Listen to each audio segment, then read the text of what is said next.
오늘 저는 갈라디아서 6장 13절에서 18절까지 있는 말씀을 가지고 은혜 받은 자의 모습, 이런 제목하여서 말씀의 은혜를 나누기를 원합니다. 한번 따라 하시겠습니까? 은혜 받은 자의 모습, 은혜 받은 자의 모습. 사람의 그 모습을 보면 저 사람이 행복한지 불행한지 알 수가 있어요. 여러분, 장가 간 사람은 아저씨 티가 나야 되겠어요? 총각 티가 나야 되겠어요? 아저씨 티 나야 돼요. 우리 새신랑 알았죠? 아저씨 티가 나야 돼. 너무 총각 같아. 여러분, 결혼한 사람이 결혼 2년차, 3년차, 4년차 애까지 있는 사람이 자꾸 총각 티를 내면 시험이 와요. 유혹이 와요. 아저씨는 아저씨 티가 나야 된다. 시작. 어째 여기 아저씨는 별로 없나 봐. 아줌마는 아줌마 티가 나야 된다. 시작. 여러분, 아줌마가 아가씨 티를 내면 누구 시험 들게 하고 자기도 시험 든다니까요. 그러니까 여러분, 장가 간 사람이나 결혼한 사람은 항상 티가 나야 돼요. 제가 외국 집회를 갈 때는 꼭 이렇게 반지를 끼고 갑니다. 끼고 있어요. 외국 사람들은 반지를 낀 것과 안 낀 것 차이를 그렇게 느껴요. 낀 사람은 묶인 사람, 장가 간 사람, 시집 간 사람, 안 낀 사람은 풀린 사람, 아직 없는 사람, 아니면은 있다가 풀린 사람, 묶였다가 나온 사람. 어쨌든 그래서 싱글로 생각해가지고 돌싱 이렇게 생각을 하고는 접근을 한다 이 말이에요. 그러니까 장가 간 사람은 장가 간 티를 내야 되고, 시집 간 사람은 시집 간 티를 내야 됩니다. 아줌마는 아줌마 티를 내야 되고, 아저씨는 아저씨 티를 내야지. 총각 흉내를 내고 처녀 흉내를 내면 그때는 자기도 불행하고 남도 불행하게 한다는 얘기입니다. 여러분, 우리는 은혜 받겠다고 늘 기도합니다. 하나님, 오늘도 은혜를 주시옵소서. 은혜 받기를 원합니다. 근데 은혜 받고 나서 우리 모습이 달라졌느냐 이 말이에요. 우리 모습이 은혜 받기 전하고 은혜 받은 사람하고는 달라져야 되는 거예요. 삶이 달라져야 되는 거예요. 총각 때의 삶과 결혼해서 살아가는 그런 아저씨의 삶은 달라져야 되는 거예요. 기혼자와 미혼자의 삶이 달라져야 되듯이 내가 은혜 받기 전의 삶하고 은혜 받은 자로서의 그런 삶은 확연하게 달라져야 돼요. 오늘 우리가 찬양을 합니다. 예배 때마다 우리 교회에서 찬양하는 거, 나를 지으신 이가 하나님, 나를 보내신 이도 하나님, 나를 부르신 이도 하나님, 나의 나 된 것은 다 하나님의 은혜라. 한량없는 은혜, 갚을 길 없는 은혜, 그 크신 은혜를 주신 하나님, 이 모든 것이 하나님의 은혜라고 우리가 고백을 하면서 찬양을 하는데, 그렇습니다. 하나님의 은혜를 받았으면 내 삶의 모습이 무언가 달라져야 돼요. 하나님의 은혜를 받았으면 은혜 받은 자의 모습으로 살아가야 될 줄로 믿습니다. 자, 그러면 내가 예수 그리스도 안에서 죄 사함을 받았고 구원을 받았고 성령 충만함을 받았고 하나님의 자녀가 되었다면 은혜 받은 자로서 어떻게 어떤 모습으로 살아가야 될까? 오늘 성경은 세 가지 것을 얘기합니다. 첫째로, 은혜 받은 자는 예수의 십자가만을 자랑하며 살아야 합니다. 시작. 은혜 받은 자는 예수의 십자가만을 자랑하며 살아야 합니다. 뭘 자랑해요? 예수 그리스도께서 지신 십자가, 그 나를 구원해 주시고 나의 죄값을 그 십자가에서 다 치러 주시고 나에게 생명을 주신 그 예수님이 지신 십자가를 자랑하면서 살아가라고 성경은 말씀하고 있어요. 은혜 받은 사람과 은혜 못 받은 사람은 자랑하는 것이 다릅니다. 은혜 못 받은 사람은 항상 인간적인 것만 자랑해요. 자기 학벌, 인물, 돈, 아파트 평수, 그리고 자기의 경력, 자기 자식, 자기 육체적인 것만 그저 자랑해요. 그냥 들지도 않은 게 등채, 아는 것도 없는 게 아는 채, 이래저래 채 하면서 살아가요. 은혜 못 받은 사람은 그냥 외적인 것만 자꾸 보이려고 해요. 오늘 성경에 보니까 본문 13절에 이렇게 써 있습니다. 13절 같이 읽어볼까요? 할례를 받은 그들이라도 스스로 율법은 지키지 아니하고 너희에게 할례를 받게 하려 하는 것은 그들이 너희의 육체로 자랑하려 함이라. 여기 성경에 보니까 할례를 받은 그들이라도 스스로 율법을 안 지켜. 할례는 받았는데 율법을 안 지켜. 이 율법주의자들이 율법은 잘 알고 가르치면서 자기는 행하지 않아요. 그리고 나서 다른 사람들에게 할례를 받으라고 자꾸 권해요. 이 선생 할례 받아. 아유 저 김 선생 할례 받아. 할례 받아야지. 아예 하나님의 사람이지. 할례 받으라니까. 이렇게 할례 받으라고 많은 사람을 권해서 어쩌려고? 성경에 보니까 그들이 너희의, 자기 육체가 아니고 너희의 육체로 자랑하려 함이라. 내가 저 사람을 할례 받게 했어. 율법주의자들이.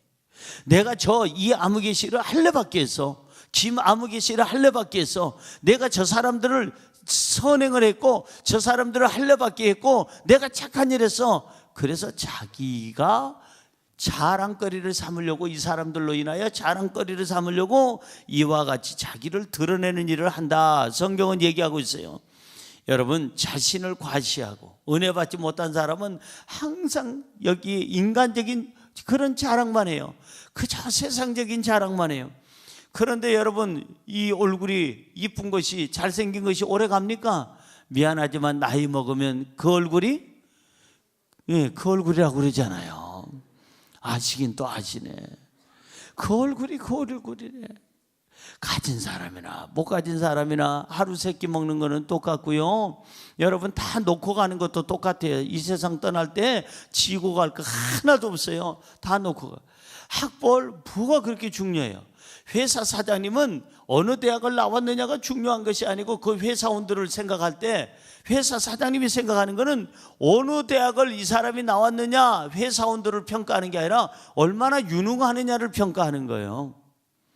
제가 요즘에 치과 치료를 받고 있는데 예전에 다녔던 치과는 좀 더 지금 의사 선생님보다 좀 더 좋은 대학을 나오신 분인데, 근데 그게 치과 치료 받다가 조금 뭔가 부실해서 지금 다른 분한테 받고 있어요. 내일 드디어 제 생애 처음으로 임플란트를 하게 됐습니다.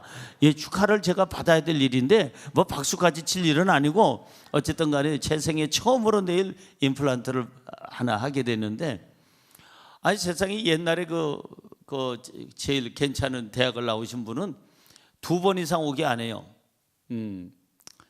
그런데 지금 다니는 그 치과 의사 선생님은 그분보다는 조금 다른 대학을 나왔는데, 뭐 높다 낮다 얘기는 안 하겠지만은 어쨌든 간에 이분은 이 금리빨 하나 씌우는데 5개월 걸렸어요. 얼마나 매주마다 한 번씩 가는데 5개월, 4, 5, 20번을 가야 하나가 정리가 되는 거예요. 세상에 이렇게. 옛날에 다닐 때는 2번 이상 못 다니게 하고 그냥 싹 해결해 주는데 그 대신 좀 부실했어. 어느 쪽이 낫겠어요? 빨리 해주면서 부실한 게 낫겠어요? 조금 더 시간은 걸리지만 완전하게 하는 게 낫겠어요? 조금 시간이 걸리지만 좀 온전하게 해주는 게 낫잖아요. 그래서 제가 이 집을 택했는데, 치과 의사든 내과 의사든 정신과 의사든 그 사람이 어떤 의사든 간에 어느 대학을 나왔느냐가 중요한 게 아니라 얼만큼 이 사람이 환자를 사랑하고 관심 있게 하고 돈보다 환자들에게 좀 더 정말 신경을 쓰느냐, 정성을 다하고 자기 갖고 있는 의술을 최선을 다해서 여기다가 투자를 하느냐, 이게 중요한 거예요. 사장님이 볼 때도 능력 있는 사람이 필요한 것이지 어느 대학을 나온 게 중요한 게 아니에요. 학벌 자랑, 인물 자랑, 여러분 돈 자랑 다 놓고 갈 거 썩어질 거예요. 이 자랑 다 버리시기를 주의 이름으로 축원합니다. 여러분, 디모데전서 1장 7절은 이렇게 얘기합니다. 시작. 율법의 선생이 되려 하나 자기가 말하는 것이나 자기가 확증하는 것도 깨닫지 못하는도다. 자, 율법의 선생은 되려고 해. 열심히 가르쳐. 율법이 이래서 저래서 이러라고 그래서 저래라고 그래서 잘 가르치기는 하는데 자기가 말하는 것도 잘 모르고 깨닫는 것도 모르고 자기가 그걸 실천하지도 않는다면 그거는 너무나도 어리석은 사람이라는 얘기예요.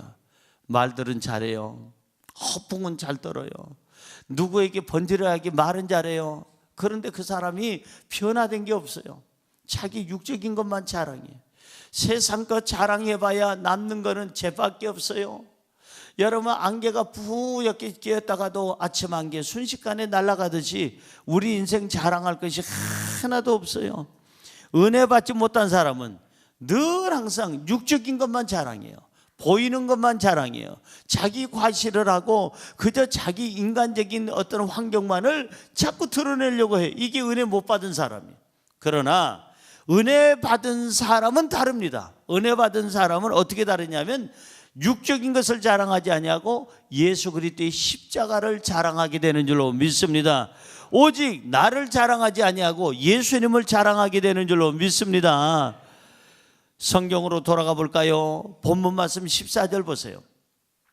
시작. 그러나 내게는 우리 주 예수 그리스도의 십자가 외에 결코 자랑할 것이 없으니 그리스도로 말미암아 세상이 나를 대하여 십자가에 못 박히고 내가 또한 세상을 대하여 그러하니라. 잘 보세요. 그러나 내게는 우리 주 예수 그리스도의 십자가 외에 결코 자랑할 것이 있다 없다? 없다는 거예요. 나는 십자가 외에는 자랑할 것이 없어. 내 학벌도 자랑할 것이 없고 내 인물도 자랑할 것이 없고 내 가정의 어떠한 백그라운드 주변에 있는 어떤 백도 자랑할 것이 없고 내 경험도 자랑할 것이 없어. 내가 은혜 받고 나니까 이 다 무익한 거야. 은혜 받고 나니 은혜 속에 들어와 보니 자랑할 것은 하나밖에 없는데 그게 뭐라고요? 십자가. 예수님이 십자가 지기 전에는 형벌의 십자가였고 예수님이 십자가 지기 전에는 그거는 저주스러운 십자가였고 정말 쳐다보기 싫은 십자가였지만 예수님이 십자가 지고 나니까 그 십자가는 영광의 십자가, 구원의 십자가, 생명의 십자가, 죄 사함의 십자가, 우리에게 희망의 십자가로 바뀌게 된 줄로 믿습니다. 이제는 그 십자가는 부끄러운 십자가가 아니라 감춰야 되는 십자가가 아니라 예수님이 지신 십자가는 소개해야 될 십자가요, 드러내야 될 십자가요, 자랑해야 될 십자가인 줄로 믿습니다. 할렐루야. 은혜 받은 사람은 절대 자기 개인의 어떤 자랑을 하지 않습니다. 혹시나 막 인물 자랑하고 자식 자랑하고 그리고 나서 그냥 남편 없는 사람 앞에서 남편 자랑하고 그리고 나서는 학벌이 그렇게 뛰어나지 않는 사람 앞에서 학벌 자랑하고 하는 사람이 있거든. 이렇게 생각하세요. 아직 덜 익었구나. 한번 따라하세요. 아직 덜 익었구나. 은혜의 맛을 못 봤구나. 은혜의 맛을 못 본 거예요. 은혜 받으면요 나는 보이질 않아요. 은혜 받으면 나는 아무것도 아니에요. 내가 잘나봐야 얼마나 잘나요. 마치 하나님이 우리를 볼 때 우리가 개미 보는 것보다 못할 거예요. 어떻게 보면 여러분, 개미들이 수천 마리가 지나가요. 까만 개미가 그냥 수천 마리 지나가는데 여러분들이 그 개미 때 수천 마리 지나가는데 보면서 어우, 저 개미는 쌍꺼풀이 참 이쁘게 생겼구나. 저 개미는 허리가 개미 허리야. 어쩌면 저렇게 늘씬해. 쟤는 뭘 먹고 저렇게 개미가 똥똥해졌냐. 여러분 구분합니까? 안 하잖아요. 여러분, 우리 인생 은혜 받고 나면요 그 사람이 그 사람이에요. 사람 위에도 사람 없고 사람 아래도 사람이 없어요. 사람은 누구나가 존귀해야 되고 누구나가 박수 받아야 되고 누구나가 구원받아야 되고 누구나가 천국 가야 되고 누구나가 영생을 얻어야 될 줄로 믿습니다. 할렐루야. 고로 우리는 절대 인간적인 어떠한 육체의 자랑을 하지 말자는 거예요. 은혜 못 받으면 자꾸 육안으로만 봐. 돈만 봐. 권력만 보고 그 사람 이쁜 거 뭘 봐요? 여러분, 우리의 이 이쁘고 아름답다, 이쁘다, 잘생겼다는요 결혼해 보면 유효기간이 6개월이래. 유효기간이 6개월은 그냥 봐줄만 한데 6개월이 지나면 그 성질 나오고 하면은요 이쁜 것도 잘생긴 것도 보이질 않는 거예요. 사랑은 뭔가 마음에 정말 감동을 받고 사랑할 만해 해야 사랑하는 거지 얼굴이 이쁘다고 사랑하는 게 아니에요. 얼굴이 잘생겼다고 사랑하는 게 아니에요. 여러분, 서로 간에 인격적으로 부딪히고 문제가 생기고 싸움이 생기고 서로 간에 무시하면은 이쁜 게 이쁘게 보이질 않아. 악하게 보이고 추하게 보이죠. 잘생긴 게 잘생긴 게 보이질 않아요. 은혜 받기 전에는 모든 게 인간의 눈으로 봤어요. 모든 걸 인간의 잣대로 봤는데 은혜 받고 나니까 부질없더라. 이게 다 지나가는 일이고 세상에 대해서 생각해 보니까 아무것도 아니에요. 자랑할 것이 하나도 없어. 왜? 풀과 같고 꽃과 같고 안개와 같아. 성경 볼까요? 야고보서 1장 10절 보세요. 시작. 부한 자는 자기의 낮아짐을 자랑할지니 이는 그가 풀의 꽃과 같이 지나감이라. 잘 보세요. 부한 자, 돈 가진 자, 넉넉히 뭘 가진 자, 재물을 가졌든지 지식을 가졌든지 권력을 가졌든지 뭘 좀 가졌다고 하는 자들은 낮아짐을 자랑해라. 너희들의 낮아짐을 자랑해라. 왜냐하면 이는 그가 풀의 꽃같이 어떻게 해요? 지나감이라. 다 지나가요. 이 세상 떠날 때 아무리 돈 많은 사람도 10원도 못 들고 가요. 참 하나님은 공평하신 하나님은 공평하신 분이에요. 누구도 10원 한 푼 못 들고 가. 누구도 어떤 재물을 들고 천국 갈 수가 없어요. 그래서 빈손으로 와서 빈손으로 가게 하고 알몸으로 와서 알몸으로 가게 한다는 말씀, 욥기서에 있는 말씀이 그 진리의 말씀이에요. 사랑하는 성도 여러분, 우리는 다 지나갑니다. 꽃처럼 지나가고 시들어지고 다 말라지고 떨어지게 될 때인데 뭘 우리가 살아가면서 썩어질 것을 그렇게 자랑하느냐 이거예요. 은혜 받은 사람은 은혜 받은 내용을 간증합니다. 그리고 예수 그리스도를 자랑합니다. 십자가를 자랑합니다. 우리가 예수 그리스도 안에서 교회를 자랑합니다. 교회 성도님을 자랑합니다. 목사님을 자랑합니다. 재직들을 자랑합니다. 여러분, 주 안에서 자랑하기를 주의 이름으로 축원합니다. 고린도전서 1장 31절은 이렇게 얘기합니다. 누구 안에서 자랑하라고 했느냐? 잘 읽어보세요. 기록된 바 자랑하는 자는 누구 안에서? 주 안에서. 주님 바깥에서 자랑하지 말고 인간적인 자랑하지 말고 은혜 속에 있는 것을 자랑하라는 거예요. 주 안에서 자랑하라 함과 같게 하려 함이라.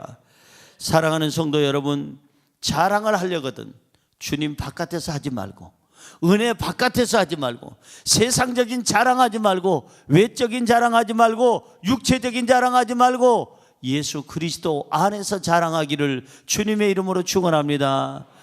여러분들이 정말 십자가를 자랑하고 예수님을 자랑하고 은혜 받은 것을 자랑하고 교회를 자랑하고 하나님을 자랑한다면 그거야말로 우리는 이미 은혜 받은 사람의 모습이 나타나고 있는 줄로 믿습니다. 둘째로, 은혜 받은 자는 변화된 모습으로 살아야 합니다. 시작. 은혜 받은 자는 변화된 모습으로 살아야 합니다. 오늘 말씀에 은혜 많이 받았습니다. 우리 성도님들이 아까도 나가시면서 그렇게 인사를 합니다. 오늘 목사님 말씀 너무 큰 은혜 받았습니다. 또 카톡으로 옵니다. 또 문자가 옵니다. 목사님 오늘 말씀 저한테 어쩌면 그렇게 합당한 말씀인지 제가 오늘 큰 아픔을 가지고 받습니다. 그 말씀에 그냥 큰 찔림을 가지고 제가 받습니다. 그렇게 살겠습니다. 여러분, 은혜 받았습니다라는 말은요 그냥 좋은 말을 들었습니다 이게 아닙니다.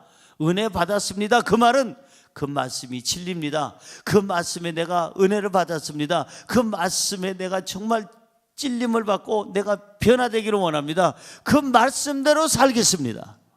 이것이 은혜 받았다는 내용인 줄로 믿습니다. 따라할까요? 말씀대로 살겠습니다.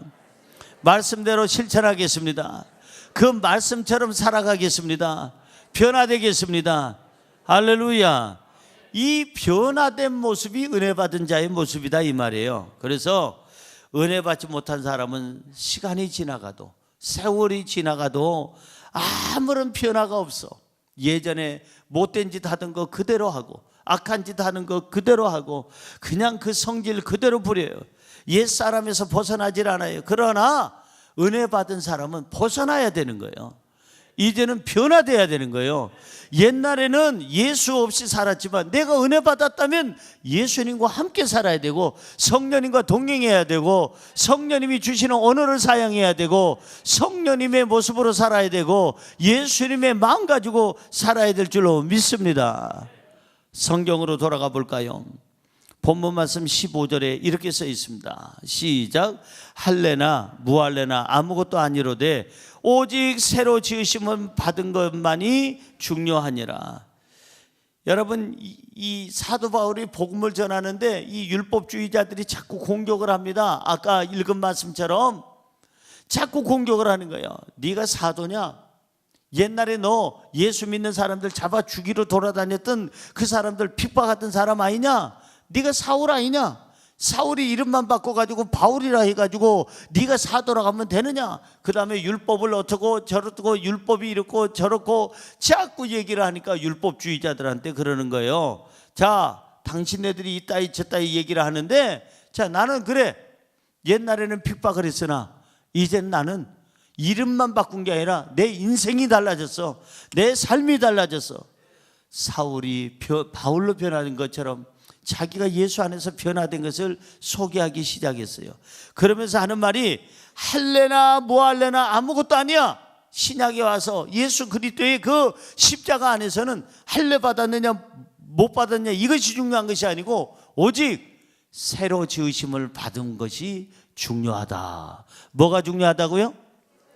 새로 지으심을 받은, 예수 안에서 내가 예수님을 믿고 그리고 나서 회개하고 그리고 침례를 받고 성령 세례를 받고 내가 예수 안에서 새롭게 사는 거, 오직 새로 지으심을 받은 성령 안에서 중생한 삶이 그게 중요하다는 거예요. 오늘 저와 여러분이 은혜 받았다면 중생한 사람으로서 성령의 사람으로 살아야 될 줄로 믿습니다. 옆에 분에게 인사할까요? 새로운 사람으로 삽시다. 새 사람이 됩시다. 은혜를 받았으면 성령님과 동행하고, 은혜를 받았으면 예수님이 기뻐하는 삶을 살아야 되고, 은혜를 받았으면 하나님의 말씀 속에 살아야 될 줄로 믿습니다. 에베소서 4장 22절에서 23절에 보면 이런 말씀이 있어요. 시작. 너희는 유혹의 욕심을 따라 썩어져가는 구습을 따르는 옛사람을 벗어버리고 오직 너희 심령이 새롭게 되어, 여기 성경에 보니까 벗어야 될 옛사람이 있대요. 우리의 옛사람, 은혜 받기 전에 옛사람, 예수님 만나기 전에 옛사람, 성령 받기 전에 옛사람은 어떤 사람이냐? 유혹에 약한 사람, 욕심을 따라갔던 사람, 썩어져가는 것을 좋아했던 그 구습을 따르던 사람. 이 옛사람은 어떻게 알아?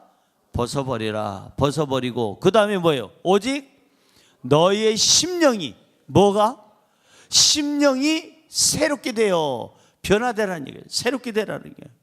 오늘 저와 여러분, 이제는 세상적인 옛사람 다 벗어 던져버리고 새 사람으로 옷 입기를 주의 이름으로 축원합니다.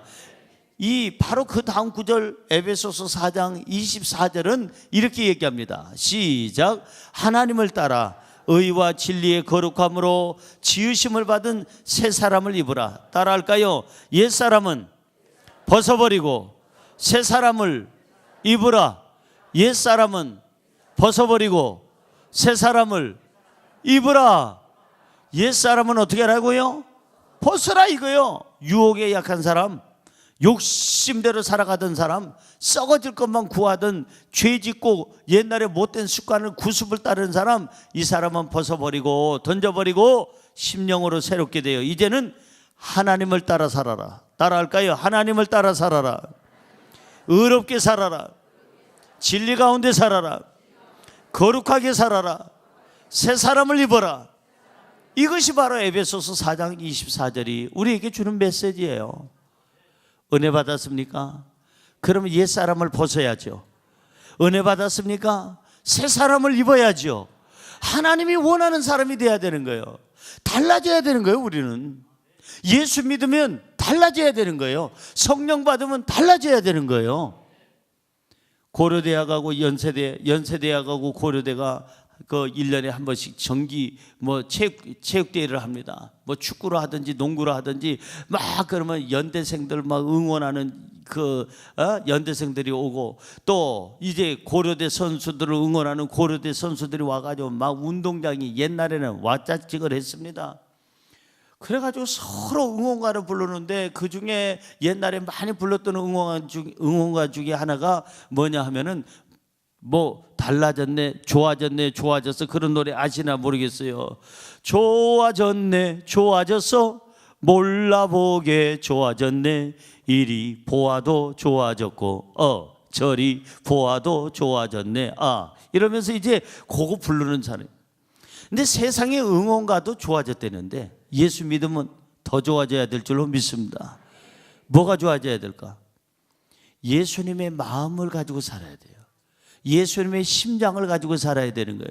예수 믿어서 은혜 받았다면 예수님의 얼굴로 살아야 돼요. 예수님의 언어를 써야 돼요. 예수님의 그러한 표정으로 살아야 돼요. 옆에 분 보고 얘기할까요? 예수님의 모습으로 삽시다. 어때요? 예수님 모습 닮은 것 같아요, 옆에 분? 예, 아멘 하시는 분들은 정말 아주 은혜로운 분이고, 아멘 안 하시는 분은 그 옆에 있는 분이 아직 멀었다는 얘기예요. 사랑하는 성도 여러분, 은혜 받았습니까? 그러면 달라져야 된다니까요. 변화를 받아. 이제는 옛사람은 벗어 던져버리고 은혜 받았으면 은혜 속에 살라는 거예요. 자랑을 하되 십자가 안에서, 예수 안에서, 은혜 안에서 자랑을 해야지, 교회 바깥에서, 은혜 바깥에서, 예수 바깥에서 자랑하지 말라는 거예요. 오늘 본문 말씀 16절은 이렇게 얘기합니다. 우리가 정말 변화되려면 말씀이에요. 말씀으로 변화돼야 돼요. 자, 16절 시작. 무릇 이 규례를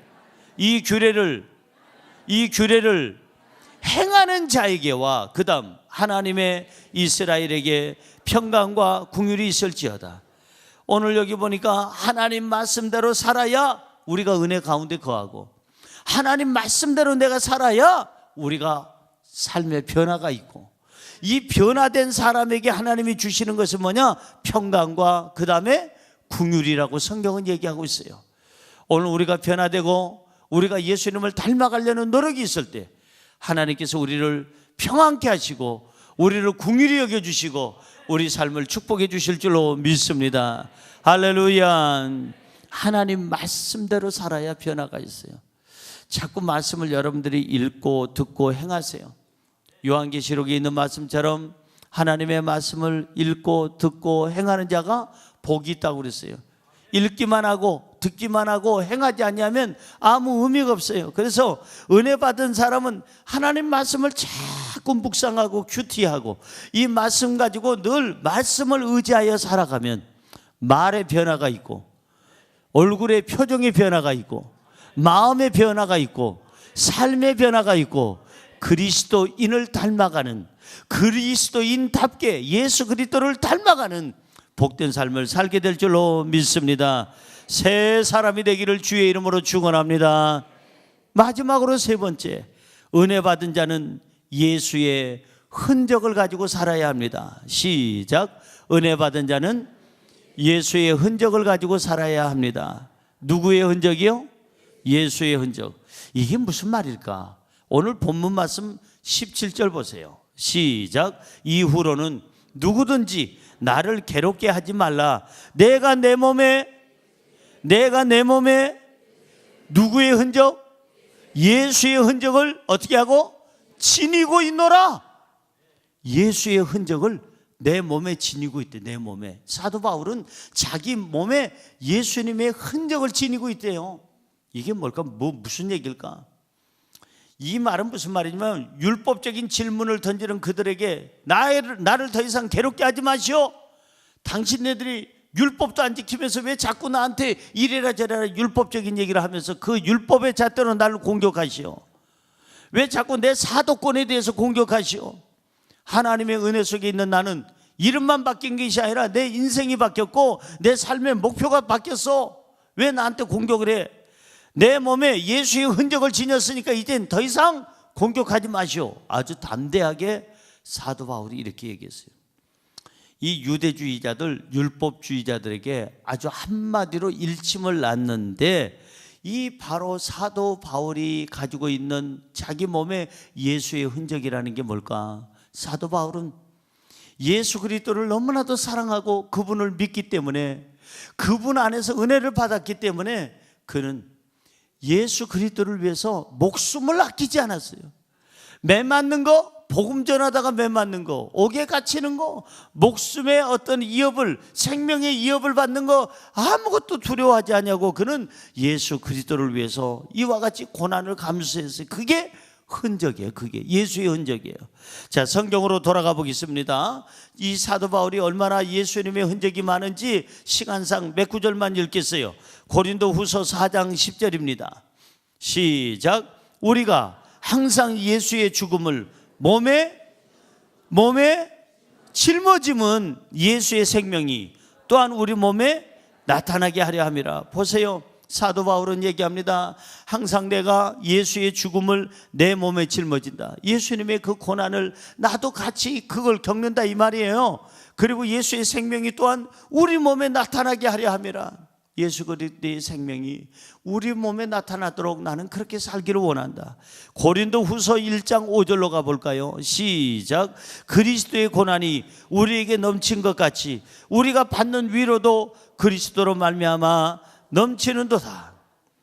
사도 바울은 예수 그리스도를 너무나도 믿고 그분을 의지하고 그분에게 자기 생명까지 맡겼기 때문에 예수의 고난이 넘친 것처럼 나도 예수님을 위해서 고난을 받는 건 당연한 것이고, 예수님을 위해서 복음 전하는 거, 예수 생명을 전하는 건 당연한 것인데, 그 예수 그리스도께서 위로가 넘쳐난 것처럼 나에게도 그리스도의 위로가 넘쳐날 것을 자기는 믿는다는 거예요.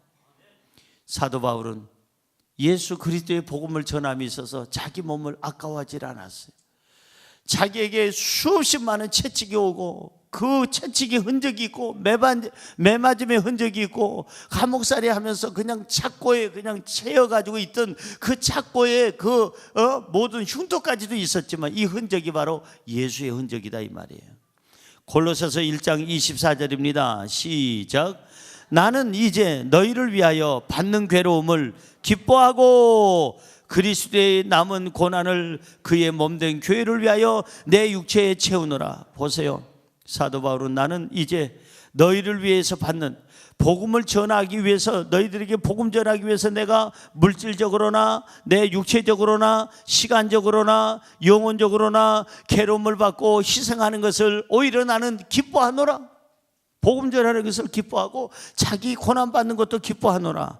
그리스도의 남은 고난을 그의 몸된 교회를 위해서 내 육체에 채우노라. 내가 정말 예수 그리스도의 남은 고난이 있다면 교회에 봉사하고 섬기는데 나는 최선을 다하겠다.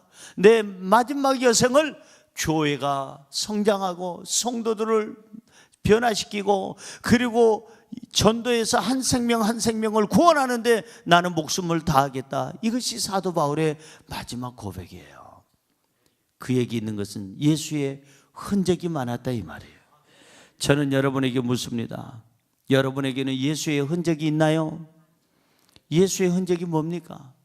주님을 위해서 일하다가 고난받거나 핍박을 받거나 어떤 상처를 받은 그게 바로 예수의 흔적이에요. 여러분, 우리가 너무나도 편하게만 예수 믿으려고 그래요. 예수 믿고 그냥 구원받아야지, 예수 믿고 천국 가야지, 이게 다인 줄 알아요. 사실은 나를 위해서 십자가에서 내 대신 내가 죽어야 될 자리에 예수님이 돌아가셨다면 그분을 위해서 내가 뭔가 해야 되지 않겠어요?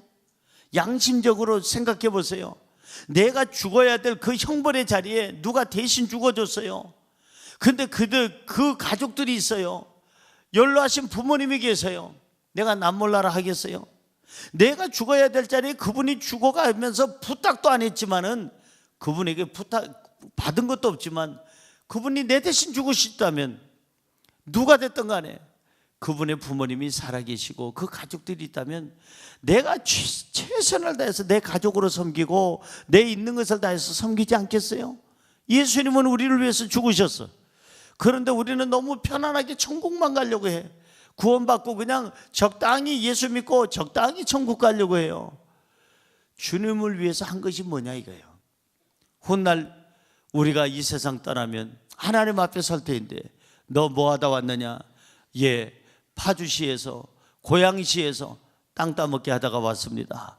열심히 땅 사고 거기다가 집 짓고 그리고 또 팔고 건물 사고 그리고 거기서 식당하고 거기서 그냥 이것저것 하다가 돈 잔뜩 벌다가 이렇게 얼굴이 찌들려서 왔나이다. 하나도 자랑할 것이 없어요. 주님 앞에 서서 자랑할 거는 너 뭐 하다 왔느냐? 예수님의 몸된 교회 열심히 섬겼습니다. 성가대원으로 열심히 섬겼습니다. 열심히 교회학교 교사로 섬겼습니다. 남성교회, 여성교회, 그 다음에 마리아 성교회 우리 식당에서 봉사하고 우리 또한 성도님들을 대접하는데 최선을 다해서 교회를 위해서 내가 이렇게 열심히 섬겼습니다. 우리 교회 수전실에서, 전도실에서, 또 중보기도팀에서, 아니면 지역장, 구역장으로 내가 이렇게 섬기고 이렇게 하나님 앞에 받은 물질과 시간과 재능을 하나님을 위해서 썼습니다. 잘 하였도다. 이 칭찬 받으시기를 주님의 이름으로 축원합니다. 사도 바울은 수많은 고난을 받으면서도 그 채찍과 그 죽음의 위협을 받으면서도 그는 하루도 복음을 전하지 못하면 자기에게 화가 있을 거라고 스스로가 얘기를 합니다. 여러분, 복음을 전하시기 바랍니다. 예수 그리스도를 위해서 여러분 뭔가 자국이 있어야 돼요. 뭔가 주님을 위해서 일하는 모습이 있어야 돼요. 이 새해는 우리가 마음을 다하고 뜻을 다해서 하나님이 기뻐하는 일, 하나님이 정말 원하는 일에 동참하시기를 주의 이름으로 축원합니다. 할렐루야. 우리가 죄사함 받았어요. 구원을 받았어요. 영원한 생명을 얻을 수 있는 생명책에 우리 이름이 기록이 됐어요. 그렇다면 오늘부터 우리는 뭘 해야 될까? 흔적을 가져야 돼요. 예수의 흔적.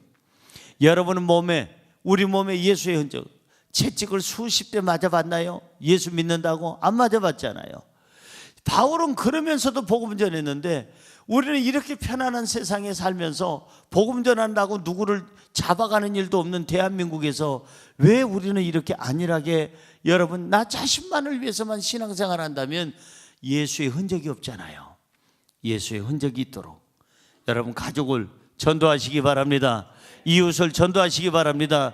예수의 생명을 전하시기 바랍니다. 우리는 예수님의 그 흔적이, 예수의 흔적이 내 몸에 있도록 주님을 위해서 뭔가 드리면서 살자, 이게요.